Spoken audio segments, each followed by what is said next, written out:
जमी अस्त हम ही अस्त हम ही अस्त हम ही अस्त। यदि दुनिया में कहीं जन्नत है तो यही है। खिजर खान की एक प्रेमिका थी, उसका नाम क्या है, जिस पर अमीर खुसरो ने किताब लिखी आशिका। अलाउद्दीन खिलजी इस मामले में दुस्साहसी निकला और कहते हैं भाई राघव चैतन्य ने एक दिन पद्मिनी को देख लिया और वो बेहोश होकर गिर गया। ये बात रतन सिंह को पता चली और रतन सिंह ने राघव चेतन का मैं दोबारा दरबार में टांगे तोड़ दूंगा, भाग यहां से। राघव चेतन को निकाल दिया, राघव चेतन की बेइज्जती भी। अब राघव चेतन क्या करे, तो दुश्मन का दुश्मन दोस्त होता है। मेवाड़ वालों का दुश्मन दिल्ली, दिल्ली का राजा अलाउद्दीन खिलजी। राघव चेतन जाके पद्मिनी की सुंदरता के बारे में किसको बताता है, और ऐसा कहा जाता अलाउद्दीन खिलजी ने इसलिए मेवाड़ पर क्या कर दिया था, आक्रमण। 1540 ईस्वी में एक राइटर है, उसका नाम है मलिक मोहम्मद जायसी। क्या नाम है, यूपी में एक जगह पड़ती है जौनपुर।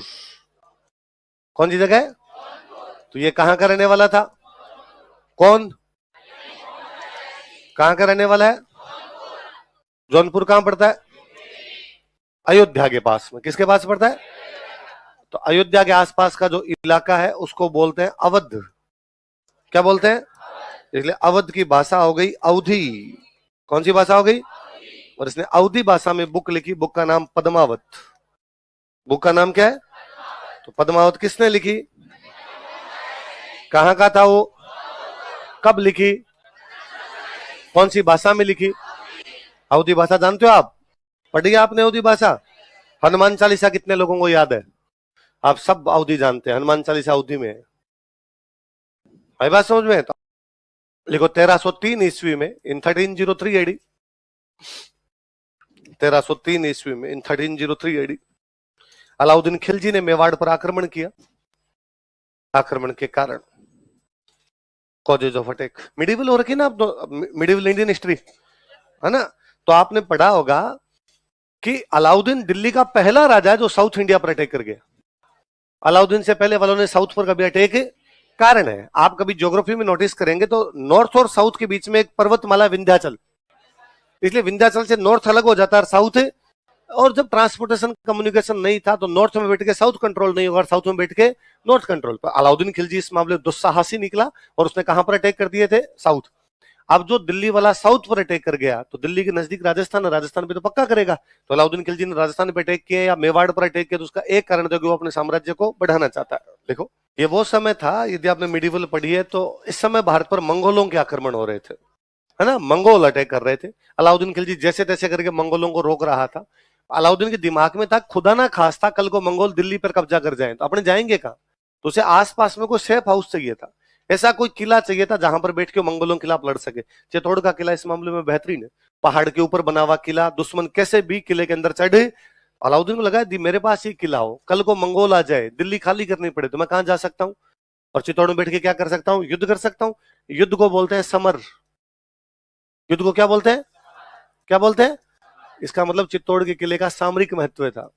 चित्तौड़ किले कैसा महत्व था, सामरिक शब्द किससे बना है, किससे बन सकता, इंग्लिश वाला शब्द और अच्छा है, स्ट्रेटेजिक। क्या है, अब आप कई बार मेरे पास आते हो, सर अब तो पेपर आ गया स्ट्रेटेजी बता दो, है ना, क्या रणनीति होनी चाहिए। रण, रण का मतलब युद्ध, जहां पे युद्ध की नीति बनाई जा सके वो क्या है, रणनीति अपने आप के अंदर। आज अपना युद्ध क्या है, पेपर। उस समय का युद्ध क्या हुआ करता था, हथियारों से।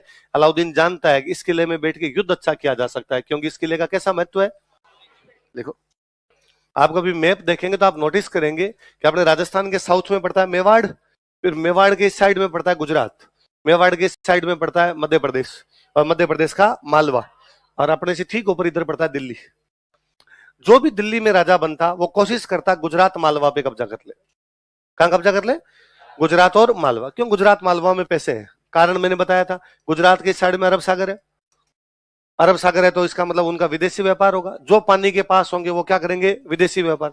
मालवा में आप पढ़ते हो काली मिट्टी है भाई साहब बहुत अच्छी, इसलिए फसलें बहुत अच्छी होती है, फसलें अच्छी होगी तो टैक्स ज्यादा, व्यापार ज्यादा होगा तो टैक्स ज्यादा, टैक्स ज्यादा राजा के पास तो सेना ज्यादा, सेना ज्यादा तो साम्राज्य का विस्तार। तो जो दिल्ली में राजा बनता है वो कहां कहां पे कब्जा करना चाहता है, गुजरात और मालवा। गुजरात और मालवा जाने का दिल्ली से जो रास्ता था वो मेवाड़ होके जाता था, कहां होके जाता, पर गुजरात मालवा दिल्ली से दूर पड़ते, इसलिए कोई राजा दिल्ली बैठ के गुजरात मालवा को कंट्रोल नहीं कर सकता था। अलाउद्दीन दिमाग लगाता है, अलाउद्दीन लगाता है कि यदि मैं मेवाड़ पे कब्जा कर लूं, चित्तौड़ पे कब्जा कर लूं तो चित्तौड़ में अपना एक बंदा छोड़ दूंगा, वो कहां पे कंट्रोल कर लेगा? गुजरात। वो कहां पे कंट्रोल कर लेगा? चित्तौड़ की या मेवाड़ की लोकेशन ट्रेड रूट पर है। किस पे है? व्यापार का मार्ग जाता है। कौन सा व्यापार का मार्ग? दिल्ली से गुजरात, दिल्ली से मालो। हर राजा उस समय चाहता था व्यापार के रूट जो उन पे कब्जा हो। रूट पे कब्जा होगा तो व्यापार अपना, व्यापार अपना तो टैक्स अपना, टैक्स अपना तो धन अपना, धन अपना तो सेना बड़ी, सेना बड़ी तो अपने साम्राज्य का क्या हो जाएगा? विस्तार। अलाउद्दीन इस ट्रेड रूट पे क्या करना चाहता है? कब्जा। कौन कौन से ट्रेड रूट? दिल्ली से मालवा, दिल्ली से गुजरात। देखो अलाउद्दीन खिलजी 1299 में गुजरात पर अटैक करता है। कहां पर अटैक करता है? उस समय अपने मेवाड़ का राजा था, उसका नाम था समर सिंह। क्या नाम था? रतन सिंह का पिताजी राजा था, रतन सिंह के पिताजी का नाम क्या था? समर सिंह। कहां का राजा है? मेवाड़। अलाउद्दीन कहां जा रहा है अटैक करने के लिए? गुजरात। कब की बात है? तो दिल्ली से गुजरात जाने का रास्ता किसके अंदर से? मेवाड़। आप किसी के राज्य के अंदर से होके जाएंगे तो उससे परमिशन मांगेंगे। तो अलाउद्दीन ने किससे परमिशन मांगी? समर सिंह। भाई मैं गुजरात जा रहा हूं, जाने की जगह देते। समर सिंह ने कहा नाथी का बाड़ा थोड़ी, ऐसे कैसे जा सकता है यार, हमारा इलाका है। तो उसने कहा तो क्या करना पड़ेगा? तो समर सिंह ने कहा टैक्स लगेगा। क्या लगेगा? Toll tax. आज भी लगता है। आप जयपुर से जोधपुर जाते हो, रास्ते में 10 जगह सरकार टोल टैक्स लेती है। सरकार कहती है हमारी रोड के ऊपर से जाओगे टैक्स दो। समर सिंह ने सेम कहा मेरे रास्ते पे जाओगे तो मेरे को क्या देना पड़ेगा? अलाउद्दीन ने कहा स्टाफ, मैं राजा तू राजा, इतना तो भाई बंधु चलता ही है। समर सिंह ने कहा टैक्स दे, चुपचाप चला जा। अलाउद्दीन बेचारा टैक्स देता है, गुजरात जाता है, जम के लूटता है गुजरात को, अपना धन लेके दिल्ली चला जाता है। अलाउद्दीन तो इस बात को शायद भूल भी जाता, पर भाई साहब जनता जीने नहीं देती जी। अब अलाउद्दीन कभी अपने दरबार में बैठ के कहता कि मैं हिंदुस्तान का सबसे बड़ा राजा हूं, और जो आगे आगे उसके मंत्री बैठे रहते वो मुंह के हाथ लगा लगा के हंसते। कैसी बातें कर रहा है अलाउद्दीन? किस बात की हंसी आ रही तुम्हें? हो गया है वो कोई पुरानी बात याद आ गई थी। कौन सी बात याद है? वो टोल टैक्स होता ना एक। अलाउद्दीन को लगता है यार जब तक मेवाड़ से बदला नहीं लिया ये लोग हंसते रहेंगे। अलाउद्दीन दिल्ली में सिंपली गली में घूमे तो बच्चे पीछे जावा लगा दे, टोल टैक्स है। समर सिंह। अलाउद्दीन कहां जा रहा था? अब मुझे बताओ, समर सिंह अलाउद्दीन से टैक्स ले लेता है, तेज सिंह बलबन को हरा देता है, जैतर सिंह नासिरुद्दीन महमूद और इल्तुतमिश दोनों को हरा देता है, तो मेवाड़ शक्तिशाली हो रहा है कमजोर हो रहा है? अलाउद्दीन खिलजी ये कैसे चाहेगा कि दिल्ली के ठीक पास में मेवाड़ और मेवाड़ शक्तिशाली हो जाए? हर राजा चाहता है कि उसका पड़ोसी कभी भी शक्तिशाली होना। तो अलाउद्दीन मेवाड़ की जो बढ़ती हुई शक्तियां उनको क्या करना चाहता है? कंट्रोल, दबाना चाहता है उनको। लिखो ये भाई मुख्य मुख्य कारण पढ़ो, देखे क्या क्या कारण, दोबारा पढ़ो एक बार। अलाउद्दीन साम्राज्य का चित्तौड़ के किले का कैसा महत्व है? वो कौन से मार्ग पर स्थित है? व्यापारिक मार्ग। कौन से व्यापारिक मार्गों पे? और समर सिंह ने गुजरात जाते समय क्या ले लिया था? और मेवाड़ की बढ़ती हुई शक्तियों को। मुख्य मुख्य कारण तो ये। फिर एक आपका फेवरेट कारण लिख लो लास्ट में, लिखो पद्मिनी की सुंदरता, ब्यूटी ऑफ पद्मिनी। वरना आपको लगेगा सर ओरिजिनल कारण तो बता ही नहीं रहे। पद्मिनी की सुंदरता, ब्यूटी ऑफ पद्मिनी।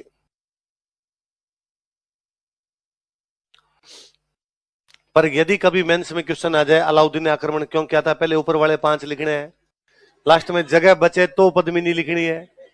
हालांकि मुझे पक्का यकीन है यदि ये क्वेश्चन आ गया पद्मिनी लिखोगे, क्योंकि बाकी तुम्हें याद ही नहीं रहेंगे।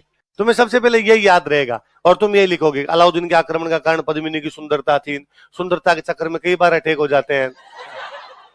अब भी ऐसे अटैक यदा कदा देखने को मिल जाते हैं, पर फिर आपके दिमाग में आएगा कि नहीं यार सर ने कहा था कारण दूसरे हैं, पर आपको कारण याद आएंगे नहीं तो आप वापस लिखोगे।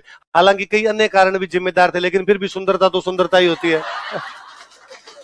पर ध्यान रखना है, बाकी कारण लिखने आई समझ में? ठीक है। अब भाई अलाउद्दीन ने अटैक किया, अलाउद्दीन ने अटैक किया तो अपने यहां लड़ने के 2 तरीके थे। एक तरीका तो यह था कि यदि आपकी सेना बराबर है तो मैदान में जाके लड़ो, जैसे भूताला का युद्ध, पहले तो तुम्हें जैतर सिंह लड़ लिया आमने सामने जाके उसके अंदर। पर यदि आपकी सेना कम, और कम भी वैसे कि भाई बराबर का मतलब है कि दुश्मन के पास 10,000 है, तुम्हारे पास 8,000 है, 7,000 है, लड़ लिया आमने सामने जाके, या उसके पास में 15,000 है, तुम्हारे पास 10,000 है, लगभग बराबर सी सेना लड़ ली जाके। पर कई बार ऐसा होता है कि आपके पास है 8,000, दुश्मन लेके आ गया 1,00,000, तो आपको पता है कि अपनी पार तो पड़ेगी नहीं। अपने किले इसलिए ऊंचे ऊंचे बनाए हुए थे, इतने मजबूत किले बनाए हुए हैं कि भाई किले के अंदर अगला घुस नहीं सकता। तो अपने को पता चला अलाउद्दीन लाख फौज लेके आ गया, अपने पास 8,000 है, अपने मैदान में जाके लड़ना नहीं है, किले के गेट किए बंद, अब किले के अंदर बैठे। सारी की सारी पब्लिक जो होती है उसको अंदर शिफ्ट कर लेते। आप चित्तौड़ का किला कभी देखने के लिए जाओ, उसके अंदर खेती होती है, लिविंग फोर्ट है वो। कैसा फोर्ट है? तो पूरी पूरी पब्लिक को अंदर आ जाओ, क्योंकि पब्लिक यदि बाहर रहेगी तो राजा पर वो बाहर जो बंदा है वो परेशान करेगा। अब पब्लिक अंदर, राजा की सेना अंदर, किले के गेट बंद किए, अंदर बैठे, दुश्मन नीचे आके बैठा है, दुश्मन ऊपर चढ़ नहीं सकता, ऊपर चढ़ने लगे तब तो ऊपर से आप बाटे मारो तो भी मार दो। इसलिए अब दुश्मन वेट करता कि किले के दरवाजे कब खुलेंगे, एक न एक दिन तो इनको किले के दरवाजे खोलने पड़ेंगे, खोल के बाहर आएंगे तब मैं इनको मार दूंगा। अच्छा, अपने ये कहते कि भाई हमें बाहर जाने की आवश्यकता है नहीं, हमारे किले के अंदर अनाज पड़ा है, किले के अंदर पानी पड़ा है, तो हम बाहर क्यों जाएं, व्यवस्था अंदर हो रखी है। अब दुश्मन बाहर महीने भर 2 महीने बैठा रहता, फिर उसको लगता है कि यार पार पड़ेगी नहीं, तो बेचारा चुपचाप यहां से उठ के चला जाता। अलाउद्दीन इस बार 8 महीने बैठ गया था। कितने महीने बैठ गया? 8 महीने तो उसने गहरा डाल दिया था बाहर। अब 8 महीने गहरा डाला, बाहर से कोई सप्लाई अंदर हो नहीं सकती, अंदर का सामान कभी तो खत्म होगा। फिर जब पूरी पब्लिक अंदर बैठी है तो फिर सामान समाप्त होना ही है, तो अनाज और पानी समाप्त हो गया। क्या समाप्त हो गया? अनाज और पानी। अब 2 तरीके हैं, या तो भूखे प्यासे मरो या लड़ते हुए मरो। फिर उन 8,000 आदमियों के अंदर बैठे हुए लगता है कि नहीं यार भूखे प्यासे नहीं मरेंगे, अब हम लड़ते हुए मरेंगे। भले हम 8,000 लड़ते हुए मारे जाएंगे और ये भले 1 लाख लेके बैठा है, हम इसके खूब सारे मार के मरेंगे। और ऐसी जो लड़ाइयां आपने, उन लड़ाइयों के नतीजे वैसे हैं कि 8,000 अपने वाले लड़ते हुए मारे गए, पर अगलों के 16 मारे, 24 मारे, 32 मारे, यूं भयंकर एक एक आदमी को 4-4 मारे हुए वैसे। और मैं कहता हूं ये आप खुद पे भी कभी अप्लाई कर लेना। भले मैं कहता हूं आप अकेले हो और 5 आदमी आपको मारने के लिए आ गए, और आपको पक्का पता है मैं तो मरूंगा, आप कैसे भी जिंदा बचूंगा नहीं, आपके दिमाग में पहला थॉट ये आएगा कि इनके 2-3 लेके मरूं, हथियार नहीं तो बट के बरलूं पर खा जाऊंगा, है ना, कैसे न कैसे खाऊं पर इनको बाइल। हर आदमी सोचेगा यार मैं मर रहा हूं तो इनका कुछ तो नुकसान करूं, तो आपने फिर लड़ाइयां ये होती। पर अब इन लड़ाइयों में एक दिक्कत दूसरी आई। पहले अपनी जो भी लड़ाइयां थी, राजाओं की जब आपस में लड़ाई होती है, एक राजा दूसरे राजा से लड़ रहा है, क्या हो सकता है इस लड़ाई में? ये राजा इस राजा को हरा देगा, ये राजा इस राजा को मार देगा, ऐसा ही कुछ होगा। हरा दिया, मार दिया, कुछ भी कर लिया, तो इसका मतलब ये राजा उसके किले पे कब्जा कर लेगा, उसकी राजधानी पे कब्जा कर लेगा। पूरा कब्जा करने के बाद जो हारा हुआ राजा है उसको कहता तेरे परिवार को ले रवाना हो यहां से, भाग, ये राजधानी मेरी है आज के बाद। या वो राजा मर गया तो उसके परिवार का निकलो यहां से, आज के बाद ये जगह हमारी है यहाँ पे, और तुम हमारे अंडर हो, टैक्स दिया करो, या यहाँ से जाओ तुम्हें जहां जाना हो। या तो राजा का परिवार कहीं दूसरी जगह जाके शिफ्ट हो जाता, या वहां बैठ जाता और उनके अंडर में काम करने लग जाता, यही हो सकता है। अब जब ये तुर्क आए थे ना, तुर्कों का सिस्टम बाद में दूसरा था। उनका यह था कि किले पे कब्जा करो, कब्जा करने के बाद महिलाओं के बलात्कार करो, महिलाओं को उठा के ले जाओ, महिलाओं को बेच दो, ले जाके मार्केट लगाया जाए महिलाओं के। ये अब दुर्गति की स्थिति थी। इससे पहले अपने महिलाओं और बच्चों के साथ किसी प्रकार का मिसबिहेव नहीं था।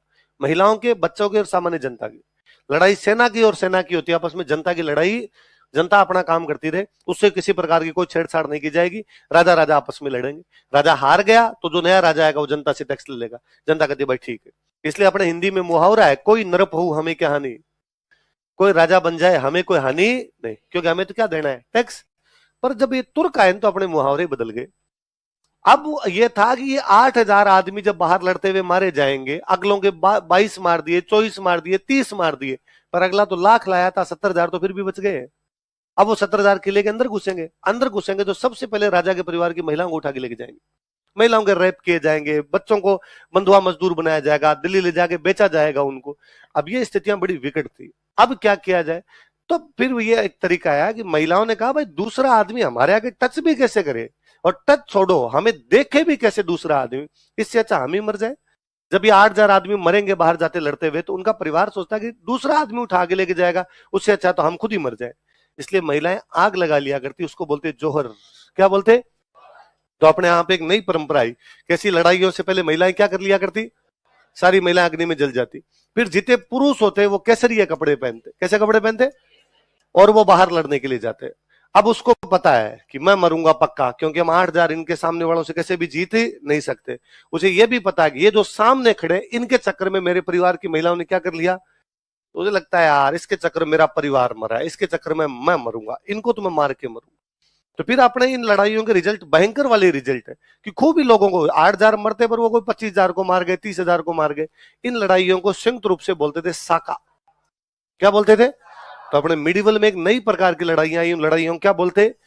पहले किले में प्रबंध करते अपने, यदि बाहर वाला किले के बाहर से चला जाता तो ठीक है, यदि नहीं जाता, अनाज पानी समाप्त हो जाता, तो बाद में क्या किए जाते? साके।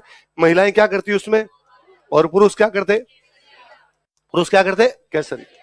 1303 ईस्वी में चित्तौड़ का पहला साका हुआ। महिलाएं क्या किया करती थी? जोहर। लिखो, पद्मिनी ने 1600 अन्य महिलाओं के साथ जोहर किया।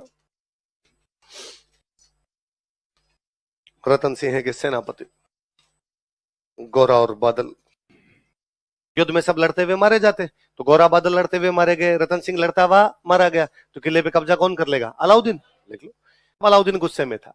एक तो गुस्सा ही 8 महीने से बाहर बैठा हुआ था, हालत खराब हो रखी थी उसकी बाहर बैठे बैठे।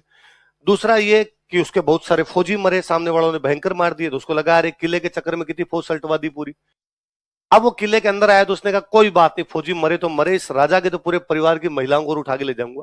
पर अंदर आके देखा तो अंदर कुछ ही नहीं, राख है।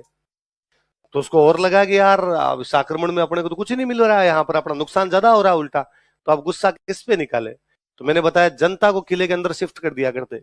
तो चित्तौड़ की निसहाय पब्लिक, निर्बल पब्लिक, निरही जनता, जिनका युद्ध से सीधा सीधा कोई लेना देना नहीं, उसने बाहर निकाले, सबको काट दी। उसने 30,000 लोग काटे। यहाँ पे कितने लोग काटे, कितने लोग मरवाए? 30,000 लोग कटवाए उसने। आप सामान्य जनता जिसका युद्ध से सीधा सीधा कोई लेना देना नहीं, घरों से बाहर निकाल के सब काट दिए गए। कोई 30,000 लोग काटे। कितने लोग काटे उसने? 30,000 लोग। जलियांवाला बाग पता है आपको? जलियांवाला बाग में गोली चलाने वाला बंदा कौन था? General Dyer. किसने गोलियां चला दी? General Dyer. मॉडर्न हो गई क्या आपके? नहीं हुई, पर आप जनरल डायर का नाम जानते हो। क्यों? क्योंकि 3rd क्लास से हम पढ़ते हैं कि जनरल डायर ने निहत्थे लोगों पर जलियांवाला बाग में गोलियां चला दी थी। कितने लोग शहीद हुए? मैं बता देता हूं, 379। कितने लोग हुए थे? पर हम कहते हैं ये तो अंग्रेजों का आंकड़ा गलत है भाई साहब, झूठे थे अंग्रेज, झूठी बात लिख के गए। हम कहते हैं 1500 लोग शहीद हुए। कितने हुए? कोई कहता 1000, कोई कहता 1500। अपने बड़े बड़ा आंकड़ा लेते हैं तो भी कितने शहीद हुए? 1500। कितने लोग? मतलब जनरल डायर ने हमारे कितने निहत्थे लोगों को मार दिया था? कितने लोगों को? इसलिए हम डायर को आज भी बुरी नजरों से देखते हैं। और हमें बच्चे बच्चे को डायर का नाम बता गए, डायर वो आदमी था जो साहब जलियांवाला बाग में गोली चला गया हमारे। इसलिए आज भी अपनी सरकार यदि किसी भी इस प्रकार गोलियां चला दे, निहत्थे लोगों को, निर्दोष लोगों को मार दे, तो हम कहते हैं सरकार डायर बन चुकी है। सरकार क्या बन चुकी है? कभी तो कहें सरकार अलाउद्दीन खिलजी बन चुकी है। कभी तो अपना इतिहास ये बताता कि 30,000 निर्दोष कटवा गया, 1500 से पता नहीं कितने गुणे ज्यादा है। हिस्ट्री यह भी विषय है कि उसमें क्या बताया जाता है, क्या छुपाया जाता है, यह भी कला है। उल्टा हमें अलाउद्दीन के बारे में यह पढ़ाएगा, अलाउद्दीन खिलजी के सुधार, क्या क्या सुधार किए थे अलाउद्दीन खिलजी ने। अब ये बताते ना आप, निहत्थे लोग, निर्दोष पब्लिक, जिसका सीधा सीधा कोई लेना देना नहीं, महिलाएं बच्चे बलात्कार कर करके फेंक दिए गए। 30,000 लोगों को तुम कत्लेआम करवा के, नरसंहार, जिनोसाइड है साफ साफ। पर फिर भी इतिहास में अलाउद्दीन खिलजी जैसे लोगों को रोमांटिसाइज किया जाता है, उनके बारे में फिल्में बनाई जाती है। फिल्में बनाई जाए कोई दिक्कत नहीं, पर आप फिल्मों में अलाउद्दीन खिलजी जैसे लोगों को हीरो दिखाते हो। अलाउद्दीन खिलजी जैसे लोगों को कूल, लोगों को लगता है इसको फॉलो किया जाना चाहिए, इसके कपड़े, इसके बाल, इसकी हेयर स्टाइल कितनी अच्छी है। होना यह चाहिए कि मूवी देख के कोई बाहर निकले उसको घृणा हो अलाउद्दीन खिलजी जैसे चरित्रों से। यार कैसे कैसे लोग हमारे राजा बन गए थे। उससे भी अजीब, मुझे बड़ा अजीब लगता है कि राजाओं के राज में युद्ध हुए हैं, सब राजाओं ने मारे कटे हैं, पर सेना की लड़ाइयां हैं, सेना एक सेना दूसरी सेना को मारती है। पब्लिक को कब मारा जाता है? और पब्लिक, अशोक के कलिंग के युद्ध में पब्लिक मर गई थी, उसको इतना रिग्रेट फील हुआ कि उसने युद्ध करने बंद किए। मैं आज के बाद हथियार के हाथ नहीं लगाऊंगा। ऐसे कैसे हो सकता है कि निर्दोष पब्लिक को मारना पड़ जाए, उसके अंदर युद्ध नहीं करेंगे। यहां तो अलाउद्दीन खिलजी जैसे लोगों ने बुक्स में लिखवाया कि मजे आए थे, क्योंकि वो दूसरे धर्म के लोग थे, इसलिए काट दिए गए। उसके बावजूद हमारी किताबों के अंदर हीरो है वो सारे लोग।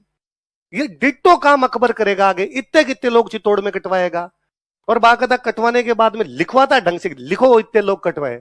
फिर इतिहास महान कैसे लिख देता है? और यदि ये महान है तो डायर की तो पूजा होनी चाहिए। 379 हुए हैं, पर है अपने इस प्रकार की चीजें भी है कि कब क्या पढ़ा जाए, क्या हटाया जाए। न तो कभी अपने वालों ने ध्यान दिया, इतिहासकारों ने ध्यान दिया, न कोई जनता ध्यान दे पाई। क्या यार ऐसे कैसे हो सकता है?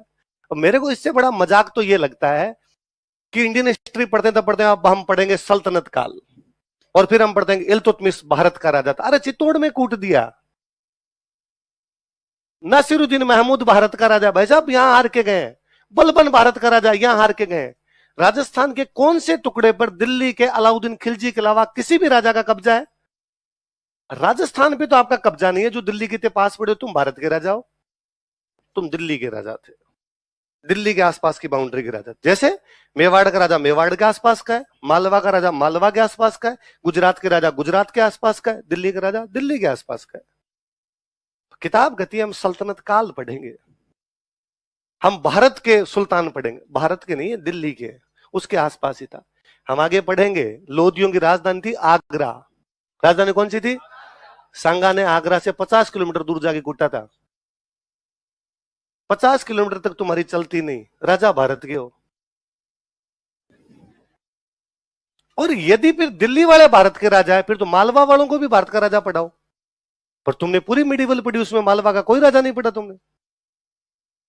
फिर तो यह भी लिखवाया था कि मालवा का जो राजा था, मालवा का जो सुल्तान था, पूरे भारत पर राज करता था। फिर तो गुजरात वाले भी भारत के राजा होंगे। फिर तो मेवाड़ वाला जेतर सिंह तो पक्का ही भारत का है। मालवा, गुजरात, दिल्ली तीनों को सल्टा गया वो।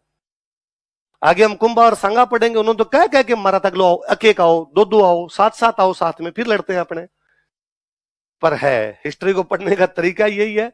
और वो सल्तनत काल जब पढ़ते हैं तो उसमें हंसी वाली बातें हैं कि यार आपने एक बात छुपाने के लिए कि भाई साहब इतने लोग काट दिए थे, निर्दोष पब्लिक मारी थी, तुम रक्त पिपासु हो, तुमने सामान्य जनता को मारा है, इसलिए पढ़ाया गया कि बाजार सुधारों पर चर्चा करेंगे। बाजार में किस किस प्रकार के सुधार करवाए गए, इकोनॉमी को कैसे बैलेंस किया गया था। Very good. मतलब आप लोगों को कटवाने के बाद इकोनॉमी को बैलेंस कर लेते हो। कितने लोग कटवाए, अपने को दिमाग में रहना चाहिए। होना तो ये चाहिए कि अगली बार जो कहीं पे भूनते तो उनको कहना चाहिए कि डायर भी है और डायर से 15 गुना ज्यादा अलाउद्दीन खिलजी है। डायर से भयंकर काम करके गए। पर देख लो, डायर आपको तब भी पता है जब आपने नहीं पढ़ा। अलाउद्दीन खिलजी पढ़ने के बाद भी लोगों को नहीं पता होता कि ऐसा कुछ है। इसलिए इतना वो अजीब सा है मध्यकाल अपने आप के अंदर कि यूं लगता है कि यार मजाक सी बना के रख दी इतिहास की, कि जो आया वो अपने हिसाब से कुछ इसके बारे में बता के चला गया। अलाउद्दीन खिलजी अपने एक बेटे को चित्तौड़ सौंपता है। बेटे का नाम था खिजर खान। क्या नाम था? अब जब 30,000 लोग मरे हैं तो चित्तौड़ बर्बाद हुआ है ना। चित्तौड़ क्या हो गया? बर्बाद। अब उस बर्बाद चित्तौड़ में वो किसको छोड़ के जा रहा है? और अपने बेटे कहता है, बेटे तू इसको आबाद कर, मैंने कर दिया बर्बाद, अब तू क्या करेगा? आबाद। इसलिए चित्तौड़ का नाम है खिजराबाद। क्या नाम है? क्योंकि आबाद कौन करेगा? लिखो,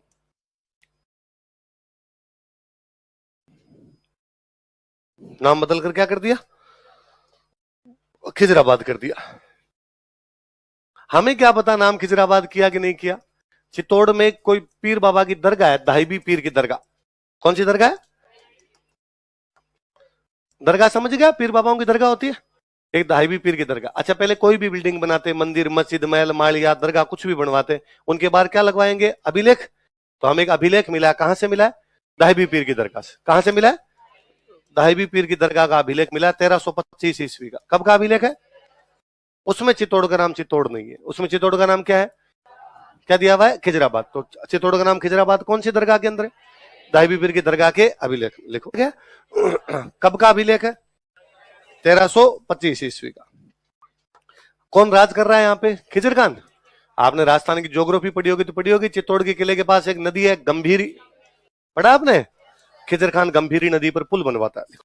फिर क्या होता, पहले जब भी कोई मर जाया करता तो उनकी याद में स्मारक बनाते। क्या बनाते? मोन्यूमेंट बनाते। हिंदुओं में जैसे कोई मर जाता जला देते, तो ऊपर बना देते चबूतरा। क्या बना देते? कई बार बना देते छतरी, पिलर बना देते चबूतरे के ऊपर, तो वो क्या बन गई? छतरी। मुसलमानों में बनाते मकबरे। क्या बनाते? पूरा कमरा ही बना दिया करते, उनको क्या बोलते? मकबरे। जैसे ताजमहल मकबरा है, मुमताज महल का मकबरा हो। किसका मकबरा है? भाई शाहजहां की बेगम थी मुमताज महल, वो मरी तो उसका मकबरा बना, तो मुमताज महल का मकबरा। इतना लंबा नाम हो रहा है मुमताज महल का मकबरा, तो लोगों ने कहा मकबरा हटा दिया। लोगों ने कहा भाई ये किसका है? मुमताज महल का। फिर धीरे मुंह ही हट गया आपका, ये क्या है? ताजमहल। आजकल आपने महल हटा दिया। आजकल लोग कहते हैं हम क्या देख के आए थे? ताज। अब जय हटेगा। फिर लोग कहां जा गए थे कि ता। लिख लो, खिजर खान ने यहां मकबरे का निर्माण करवाया था। अब वही कुछ भी बनाएंगे तो उनके पास क्या लगवाएंगे? अभिलेख। तो मकबरे में अभिलेख है एक, तो मकबरे के अभिलेख में क्या लिखा होगा? खिजर खान कहेगा मैंने बनवाया, मैं चित्तौड़ में मकबरा बनवा रहा हूं। फिर वो कहता है भाई मुझे छोड़ो यार, क्या पता तुम जानते हो नहीं जानते, पापा मेरी जोरदार चीज है। तो अलाउद्दीन की तारीफें करता है इससे। वो अलाउद्दीन के बारे में कहता है कि मेरे पापा दूसरे सिकंदर है। क्या है? Second Alexander. अलेक्जेंडर का नाम तो पता ही है। तो वो कहता है याद तो दुनिया किसने जीती थी? सिकंदर ने।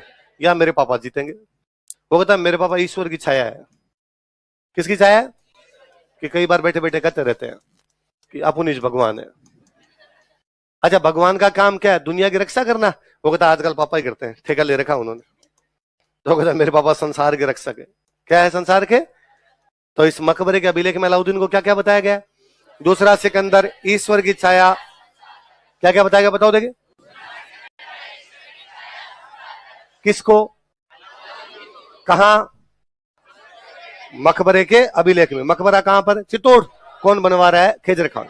देखो आपको सर ने यदि पढ़ाई होगी मिडिवल तो आपका होगा अलाउद्दीन की उपाधि सिकंदर सानी बताया था। तो सानी का मतलब सेकंड होता है। सानी का मतलब क्या होता है? आप याद करो, रबीउल अव्वल, रबीउल सानी, जमातुल अव्वल, जमातुल अव्वल का मतलब फर्स्ट, सानी का second, Rabiul first, Rabiul second, Jamatul first, Jamatul. हम आज भी मैं आपको कहूंगी यार कुछ भी कह दो, विराट कोहली का क्रिकेट में कोई सानी नहीं है। मतलब विराट कोहली जैसा कोई दूसरा, भले कितने ही लोग आ जाए, अमिताभ बच्चन का बॉलीवुड में कोई सानी नहीं है। मतलब अमिताभ बच्चन जैसा दूसरा, लता जी थे भाई, उनका संगीत में कोई सानी। सानी मतलब, तो जब वो कहता है सिकंदर सानी, इसका मतलब वो कहता है मैं क्या हूं? दूसरा सिकंदर। हमने भी तो ये लिखा, तो अभिलेख में सिकंदर सानी लिखा हुआ है, हम उसका हिंदी में ट्रांसलेशन कर रहे हैं। अभिलेख तो फारसी में पूरा। कौन सी भाषा में? फारसी। तो उसने सिकंदर सानी लिखा, आपने सिकंदर सानी का मतलब क्या हो गया? दूसरा सिकंदर। आगे बात समझ में? चलो अब खिजर खान यहाँ लगभग 1311 तक रहा। कब तक रहा? 1311 में अलाउद्दीन खिलजी एक राजस्थान की जगह और जीतता है, जालोर। कौन सी जीतता है? जालोर का राजा लड़ते हुए मारा गया, कानड़ देव सोनगरा। क्या नाम था? कानड़ देव सोनगरा। कहां का राजा? किसके खिलाफ लड़ता हुआ मारा गया? कब? कानड़ देव सोनगरा का एक भाई जिंदा पकड़ लिया गया, मालदेव सोनगरा। क्या नाम था? मालदेव सोनगरा। जिंदा पकड़ा, जिसने सरेंडर कर दिया। अलाउद्दीन खिलजी इसको पकड़ के ले गया दिल्ली। इसके बड़ी बड़ी मूछें थी, इसलिए इसको बोलते हैं मूछड़ा मालदेव। क्या बोलते हैं? अलाउद्दीन इसको कहां पे ले गया? दिल्ली। अब इधर आपका खिजर खान कहां पर बैठा हुआ है? चित्तौड़। 7-8 साल हो गए भाई, आपके 1303 में आया था वो, अब क्या आ गया आपका 1311। तो उसने एक दिन अलाउद्दीन को मैसेज किया कि डैडी अब मेरा चित्तौड़ में मन नहीं लग रहा, प्लीज अब मेरे को वापस बुला लो आप, मुझे देवल रानी की याद आ रही है। खिजर खान की एक प्रेमिका थी, उसका नाम क्या है? जिस पर अमीर खुसरो ने किताब लिखी, आशिका। पढ़ी आपने अमीर खुसरो की एक बुक? कौन सी बुक? तो उसमें आशिकी तो है, खिजर खान और देवल रानी की। पढ़ा आपने? पढ़ तो रखी है आपको, पर याद नहीं आती है। पढ़ी है? नहीं पढ़ी? पढ़ी है? नहीं पढ़ी? वाह, कोई नहीं। अमीर खुसरो तो पढ़ा होगा। अमीर खुसरो नाम का एक आदमी पढ़ा है। बात गोली मारो आपने, कोई आपने ये याद रखना है, खिजर खान वापस दिल्ली चला गया। खिजर किसको भेज दिया? मालदेव सोनगरा। इसको और क्या कहते हैं? किसका छोटा भाई है? जो कि कहां का राजा था? लिखो बस समझ में। तो अलाउद्दीन का इतिहास कौन सी किताब में? खजानुल। लिख लो नीचे वापस। अमीर खुसरो किताबें तो पढ़ी होगी आपने। किरानुस्सादीन नाम पढ़ा आपने? मिफ्ताउल फुतूह है, खजानुल फुतूह है, और तुगलकनामा। कौन सी? तुगलकनामा। और आशिका पढ़ी? झूठो। नुह सिपहर। नुह सिपहर पढ़ी है? हमी अस्त, हमी अस्त, हमी अस्त। बर्रू है घर फिर दोस्त, बर्रू है जमी अस्त, हमी अस्त, हमी अस्त, हमी अस्त। यदि दुनिया में कहीं जन्नत है तो यही है। कौन सी किताब में ऐसा लिखता है वो? नुह सिपहर। कौन सी किताब में? वो अमीर खुसरो भाई आपका।